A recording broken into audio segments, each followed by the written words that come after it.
नमस्कार, मैं मानवी आप सभी का एनडीडी न्यूज में स्वागत करती हूँ। एक बार फिर हम लेकर आए हैं देश और दुनिया की सही और सच्ची खबरें। तो चलिए शुरू करते हैं इस हफ्ते का राउंड अप। मणिपुर में पिछले 16 महीने से कुकी और मितई समुदाय के मध्य जारी हिंसा के विरुद्ध बीते सोमवार से इम्फाल में विरोध प्रदर्शन जारी है। प्रदर्शनकारी घाटी में शांति बहाल करने में सरकार की विफलता और हिंसात्मक तत्वों द्वारा ड्रोन व मिसाइल हमले के खिलाफ सड़कों पर हैं।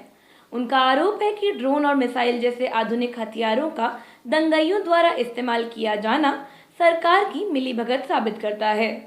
सोमवार को प्रदर्शनकारी राजभवन तक मार्च करना चाहते थे, मगर सुरक्षा बलों द्वारा उन्हें रोका गया, आंसू गैस के गोले दागे गए तथा हवाई फायरिंग की गई। अगले दिन मंगलवार को ऑल मणिपुर स्टूडेंट्स यूनियन के बैनर तले प्रदर्शन जारी रहा। प्रदर्शनकारियों का आरोप है कि घाटी में शांति बनाने में केंद्र और राज्य की भाजपा सरकार नाकाम रही है। उनकी मांग है कि केंद्र की कठपुतली बने डीजीपी, सुरक्षा सलाहकार समेत 50 एमएलए अपने पद से इस्तीफा दें तथा राज्य से पैरामिलिट्री फोर्स को हटाया जाए। जानकारी के अनुसार विरोध प्रदर्शन को रोकने के लिए मुख्यमंत्री एन वीरेंद्र सिंह ने 3 जिलों में कर्फ्यू लगा दिया है और राज्य भवन में इंटरनेट, ब्रॉडबैंड, वीपीएन सेवाएं, स्कूल, कॉलेज 15 सितंबर तक बंद करने के आदेश दिए हैं। बीते सप्ताह विश्व हिंदू परिषद द्वारा आयोजित सभा में सुप्रीम कोर्ट और हाई कोर्ट के 30 सेवानिवृत्त न्यायाधीशों के हिस्सा लेने की खबर सोशल मीडिया पर लगातार चर्चा में रही। इस सभा का विषय राष्ट्रवाद और हिंदुत्व था, जिसमें केंद्रीय कानून मंत्री अर्जुन राम मेघवाल भी मौजूद थे। बताया जा रहा है सभा में वक्फ संशोधन विधेयक, मंदिरों को सरकारी नियंत्रण में सौंपना, धर्मांतरण, गौ हत्या आदि मामलों पर चर्चा हुई। जानकारों ने कहा कि बीते वर्षों में देश भर की अदालतों ने ऐसे कई मामलों पर फैसला सुनाया है जो हिंदुत्व समूहों के वैचारिक रुझान को आगे बढ़ाने के लिए प्रासंगिक रहे हैं। मीडिया समूह स्क्रोल ने मई 2022 के एक विश्लेषण का उल्लेख कर बताया कि न्यायिक आदेशों से अयोध्या में बाबरी मस्जिद और वाराणसी में ज्ञानवापी मस्जिद जैसे मस्जिदों पर हिंदुत्व के दावों पर ठोस रूप देने में महत्वपूर्ण भूमिका निभाई है। यह चिन्हित किया गया है कि ऐसे कई मामलों में अपीलकर्ता विश्व हिंदू परिषद के सदस्य थे। सोशल मीडिया पर लोगों ने कहा कि सरकार द्वारा रिटायर्ड जजों को राज्यसभा में मनोनीत करने, सरकारी कमीशन का अध्यक्ष बनाने जैसे लाभ दिए जा रहे हैं, जिससे न्यायपालिका की स्वतंत्रता, स्वायत्तता और निष्पक्षता भंग हो रही है। इसके साथ ही बीते बुधवार को प्रधानमंत्री नरेंद्र मोदी द्वारा मुख्य न्यायाधीश चंद्रचूड़ के आवास पर गणेश चतुर्थी पूजा समारोह में भाग लेने पर तमाम खेमों से चिंताएं जाहिर की गई हैं। वरिष्ठ वकील इंदिरा जयसिंह ने इस पर कड़ी प्रतिक्रिया देते हुए कहा कि मुख्य न्यायाधीश द्वारा कार्यपालिका और न्यायपालिका के बीच शक्तियों के विभाजन से समझौता किया जा रहा है और इससे सीजेआई की स्वतंत्रता पर पूरा भरोसा खत्म हो गया है। विपक्षी दलों ने भी इस पर भाजपा सरकार को जमकर घेरा है।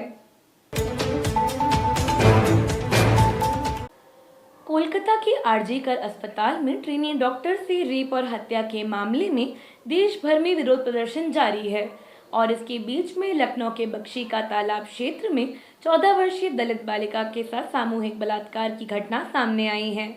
पीड़िता ने बताया कि आरोपियों ने उसे रास्ते से अपहरण कर सुनसान स्थान पर ले गए, पहले बारी बारी से दुष्कर्म किया, उसके बाद जाति सूचक गालियां देते हुए उसे जान से मारने के उद्देश्य से ईंट से उसके चेहरे व शरीर के अन्य हिस्सों पर कई बार वार किया। पीड़िता को मरा हुआ जानकर आरोपी पीड़िता को वहीं छोड़कर भाग गए। पीड़िता को होश आने पर वह किसी तरह घर वालों के संपर्क में आई। इसके बाद इस घटना की पुलिस में रिपोर्ट की गई। घटना में शामिल सभी 3 आरोपियों को अभी तक नहीं पकड़ा गया है। जानकारों का कहना है कि बढ़ते महिला उत्पीड़न के मामलों के पीछे पीड़िता का सामाजिक, आर्थिक पिछड़ापन, प्रशासन द्वारा आरोपी का साथ देने और सामाजिक कुरीति जिम्मेदार है। पुलिस कार्रवाई में देरी और तमाम लापरवाही के कारण भी अपराधियों को बढ़ावा मिल रहा है। एनसीआरबी के आंकड़ों के मुताबिक उत्तर प्रदेश में महिलाओं के विरुद्ध अपराध देश में अन्य राज्यों के मुकाबले सबसे ज्यादा हैं। कर्नाटक के नागरहोल में आदिवासी जनजाति समूहों ने नागरहोल टाइगर रिजर्व के समक्ष विरोध प्रदर्शन कर फॉरेस्ट राइट्स एक्ट को लागू करने की मांग की। प्रदर्शनकारियों ने आरोप लगाया कि प्रशासन उन्हें अपनी पैतृक भूमि से बेदखल करने का षड्यंत्र कर रहा है। प्रदर्शनकारियों ने कहा, हम पूर्वजों के समय से जंगलों में रह रहे हैं, हमारी संस्कृति और आजीविका पर इसी पर निर्भर करती है। किसी भी अधिकारी को हमें वन क्षेत्र से बेदखल करने की कोशिश नहीं करनी चाहिए। प्रदर्शन में कई जनजातियों की बड़ी संख्या में लोगों ने भाग लिया। बताना चाहेंगे कि मार्च 2023 में आदिवासी समूहों और संरक्षण कार्यकर्ताओं द्वारा जंगल के भीतर एक सप्ताह का मार्च आयोजित किया गया था। इस आंदोलन की मांग थी कि वन विभाग जंगल में रहने वाले आदिवासियों के अधिकार को स्वीकार करें और वन भूमि पर सामुदायिक स्वामित्व की मांग पूरी करें। वन विभाग द्वारा उपलब्ध कराए गए आधिकारिक आंकड़ों से सामने आया है कि नागरहोल में 2785 आदिवासी परिवारों में से लगभग एक तिहाई को पिछले 2 दशकों में बेदखल किया गया है और यह बेदखली अभी भी जारी है। जनगणना कराने में देरी पर सवाल उठाने के बाद केंद्र सरकार ने जाने माने अर्थशास्त्री प्रणव सेन की अध्यक्षता में बनी स्थायी समिति को भंग करने का फैसला लिया है। समिति को भंग करने के पीछे सरकार जहां काम करने के तौर तरीके में टकराव का हवाला दे रही है, वहीं समिति के प्रमुख प्रणव सेन ने कहा कि सदस्यों को समिति को भंग करने का कोई कारण नहीं बताया गया है। बता दें कि बीते साल नेशनल स्टैटिस्टिकल ऑर्गेनाइजेशन (NSO) की कार्यप्रणाली की समीक्षा के लिए इस समिति का गठन किया गया था। समिति ने 2021 में होने वाली जनगणना अभी तक नहीं करने पर सरकार की आलोचना की। जानकारों ने कहा है कि जनसंख्या से जुड़े नए आंकड़े नहीं होने के चलते सरकारी योजनाओं और नीतियों पर प्रतिकूल प्रभाव पड़ रहा है। विपक्ष का कहना है कि सरकार अपने वोट बैंक को बचाने के लिए हाशियाई समुदायों से जुड़ी जानकारियों को छिपाकर जरूरतमंदों को अधिकारों से वंचित रखने की साजिश कर रही है।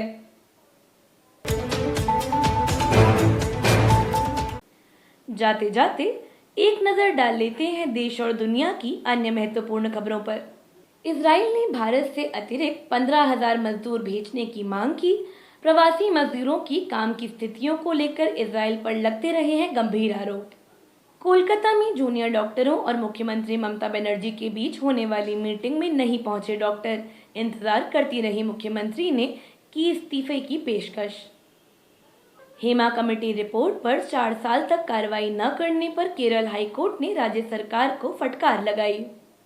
असम की कंसंट्रेशन कैंप में रह रहे रोहिंग्या शरणार्थी भूख हड़ताल पर यूएन को सौंपने की कर रहे हैं मांग।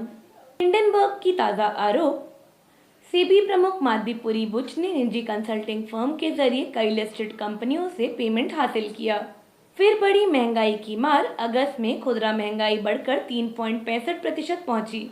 पेट्रोल, बिजली, सब्जी समेत रोजमर्रा के सामान की कीमतें बढ़ी। भारत में पहले मंकी पॉक्स पॉजिटिव मरीज की पुष्टि। स्वास्थ्य मंत्रालय का दावा, यह WHO की तरफ से घोषित ग्लोबल इमरजेंसी का हिस्सा नहीं।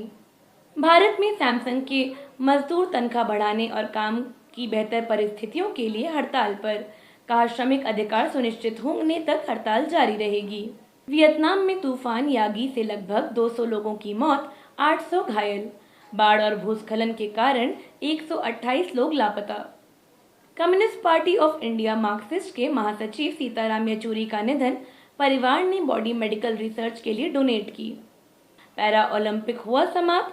7 स्वर्ण समेत 29 पदक के साथ 18वें स्थान पर रहा भारत। आज के राउंड अप में बस इतना ही। मिलते हैं अगले सप्ताह जनपक्षधर खबरों का ब्यौरा लेकर। तब तक NDD न्यूज को सब्सक्राइब करें और इस वीडियो पर लाइक, शेयर और कमेंट अवश्य करें।